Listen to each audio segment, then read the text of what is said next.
देखिए 7 नंबर प्रश्न पर ध्यान दीजिए। 7 नंबर में कहता है कि एक निर्माणी संस्था है जिनकी पुस्तकें 31 दिसंबर को बंद होती है।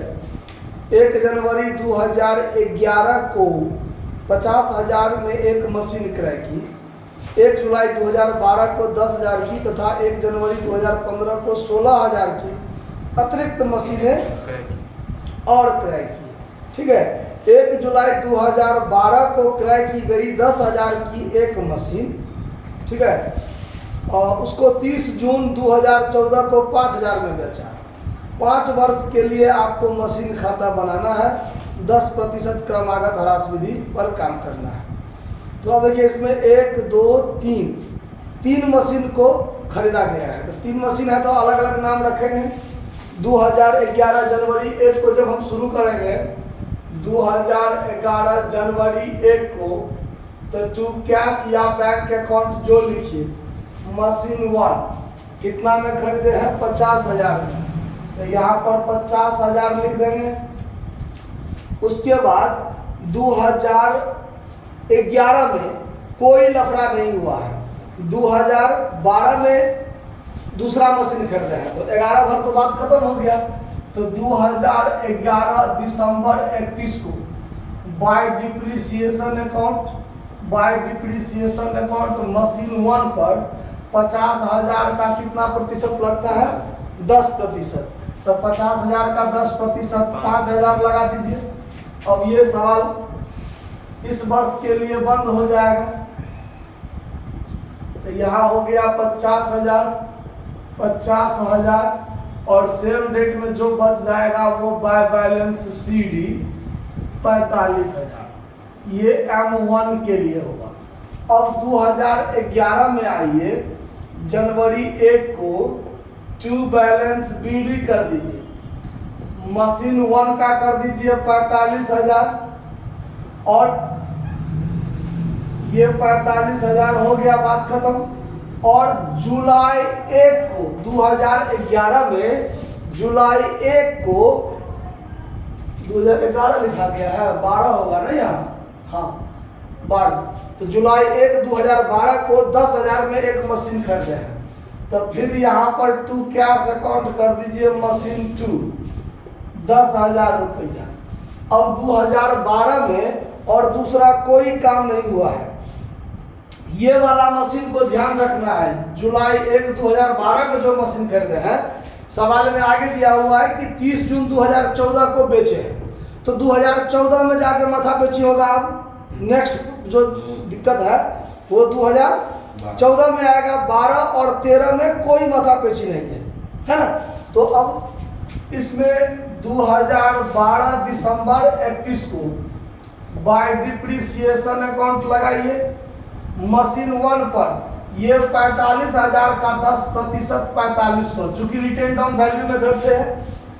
और ये जो 10,000 है इस पर कितना ह्रास, तो 10,000 का 10% 1,000 पूरे साल का। तो ये 6 महीना यूज हुआ, तो 6 महीना के लिए 500 5,000। तो सेम डेट में क्या निकाल लेंगे बाय बैलेंस CD। मशीन 1 का CD बचेगा 45,000 में से 4500 घटा के 40,500 और मशीन 2 में से बचेगा 9,500। तो 49 1 50,000 यहाँ पर टोटल कर दीजिए। तो ये हो जाएगा 55,000, तो ये भी हो जाएगा 55,000। बात खत्म। 45 10 55, बात खत्म ना। अब 2013 में आइए। 2013 में जनवरी 1 को टू बैलेंस BD करना है। तो मशीन 1 का BD कितना होगा 40,500 और मशीन 2 का हो जाएगा 9,500, मिलाकर 50,000। ठीक है। 2013 में और कोई माथापेची नहीं है। 2014 में ना बिकाया है मशीन और 2015 में फिर खरीदाया है। तो 13 में कोई माथापेची नहीं।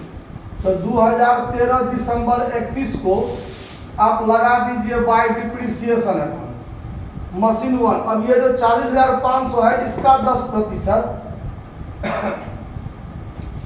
4,050 और M2 इसका कितना हो जाएगा 10%, इसका 10% 950, तो ये हो गया है 49 और 1 50, 5000। और अब निकालेंगे by balance CD. By balance CD, machine 1 का सीडी कितना बचेगा? तो 40,500 में से 4,050 घटाइए, 40,500 में से 4,050 घटाइए तो 36,450। और M2 9500 में से 950 घटाइए 8,550। इसको जोड़ दीजिए 36,450, तो ये हो गया आपका 45,000। यहाँ पर टोटल हो जाएगा, तो ये हो गया टोटल 50,000, यहाँ भी टोटल हो जाएगा 50। बात खत्म। अब 2013 के बाद 2014 में यहाँ आ जाइए। 2014 जनवरी 1 को to balance BD, machine 1 machine 2 36,450, 36,450 8,550, मतलब ये हो गया 45,000। ठीक है। अब 2014 में हम 30 जून को एक मशीन, जिस मशीन को 1 जुलाई 2012 को खरीदे थे, यानी कि M2 को हम बेच रहे हैं 30 जून 2014 को 5,000 में। तो पहले तो 30 जून तक का हम डिप्रिसिएशन काटेंगे, अपने पास हम 6 महीना रखे हैं, उसके बाद बेचे हैं। तो 2014 में 2014 जून 30 को हम बाय डिप्रिसिएशन लगाएंगे M2 पर पहले, चूंकि M2 को हम बेच रहे हैं। तो M2 का दाम देखिए कितना है 855, तो 855 का 10%, 8,550 का 10%, 8,550 तो सालाना हुआ, तो 6 महीना का हरास लगाएंगे, तो 855 को हम आधा कर देंगे, तो 427 रुपया 50 पैसा। इसको हम अप्रॉक्स 428 रुपया मानकर चलते हैं फॉर 6 मंथ्स, अप्रॉक्स में रखे हैं। ठीक है, ध्यान रखना है, 50 पैसा के लिए आंसर में नफरा हो सकता है, लेकिन उस बात को इग्नोर करके चलेंगे। ठीक है, चलिए, अगर दशमलव में आंसर होगा तो 50 पैसे के लिए ही अंतर आएगा, बाकी नहीं आएगा।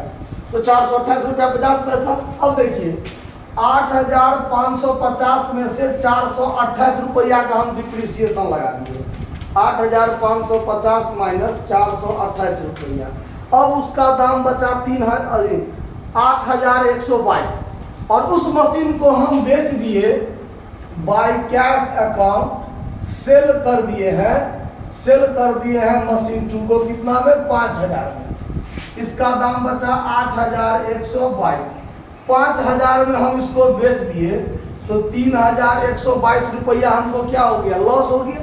अब इस लॉस को हम यहाँ पर लिख देंगे बाय PL अकाउंट लॉस 3,122, ये मशीन 2 पर लॉस हो गया। समझ में आया बात? और तो कोई लफड़ा नहीं है। अब हम क्या करेंगे, तो दिसंबर 31 में बाय डिप्रिसिएशन लगाएंगे। अब डिप्रिसिएशन हम किस पर लगाएंगे, M1 पर लगाएंगे, सिर्फ M1 पर, क्योंकि हमारे पास 2 ही मशीन था, M2 तो मेरा खत्म, M1 ही बचा है। और एगो और मशीन जो हम खरीदे हैं वो 1 जनवरी 2015 में खरीदे हैं, तो 2014 में तो और कोई माथा पीछी नहीं, तो इस पर 10% लगाएंगे, तो 3645 डिप्रिसिएशन अकेले है, अकेले लिख दीजिए। और इसका बाय बैलेंस क्या कर दीजिए, सीडी, सिर्फ M1 के लिए। तो 36,450 में से घटा दीजिए 3645, तो 32,805, 32,805। ई पूरा को जोड़िए 45,000, तो ई पूरा को भी जोड़िएगा तो 45,000 होगा। क्यों, तो 8,550 में ये तीनों लफड़ा फरिया गया, और इसमें ये दोनों होगा, तो दोनों का 5 का जोड़ तो फिर उतना ही होगा। चलिए, अब हम 2015 में आ जाते हैं, जनवरी 1 को। तो टू बैलेंस बीडी, हमारे पास एक ही मशीन बचा हुआ है M1, जो 32,805 का है, 32,805 का है। और 2015 में 1 जनवरी को हम 16,000 में एक और मशीन खरीदे। तो यहाँ पर टू कैश अकाउंट M3 खरीदे हैं, कितना में? 16,000। और तो कोई माथापेची नहीं, सीधे साल के अंत में चल जाएंगे। 2015 दिसंबर 31 को बाय डिप्रिसिएशन अकाउंट हरास लगाएंगे M1 पर और M3 पर। इस पर पूरे साल का 3281 रुपया मान लेते हैं, 3281 रुपया। और इसका 10% 1600, तो ये दोनों मिला के हो गया। इसका 3,280 रुपया 50 पैसा होता है, लेकिन अप्रॉक्स करने के लिए हम बढ़ा लेते हैं। तो ये हो जाएगा 4881 रुपया। और सेम डेट में जब निकालेंगे बाय बैलेंस CD, तो M1 का और M3 का निकाल लेंगे। अब तब जो होगा मेरा खाता क्लोज हो जाएगा। तब 32,805 में से 32,805 में से घटा दीजिए 3281 रुपया, 29,524, 29,524। और 16,000 में से घटा दीजिए 1,600, तो 14,400। और इसमें आप जोड़ दीजिए 29,524, 29,524। तो ये 43,924, 43,924। और ये टोटल जोड़ के हो जाएगा 48,805, 48,805। सवाल बनकर तैयार हो गया। आंसर में देखिए 43,924 है ना अंत में, साल के अंत में है। तो ये आपका सवाल बनकर तैयार हो गया, इसको नोट कर लीजिए।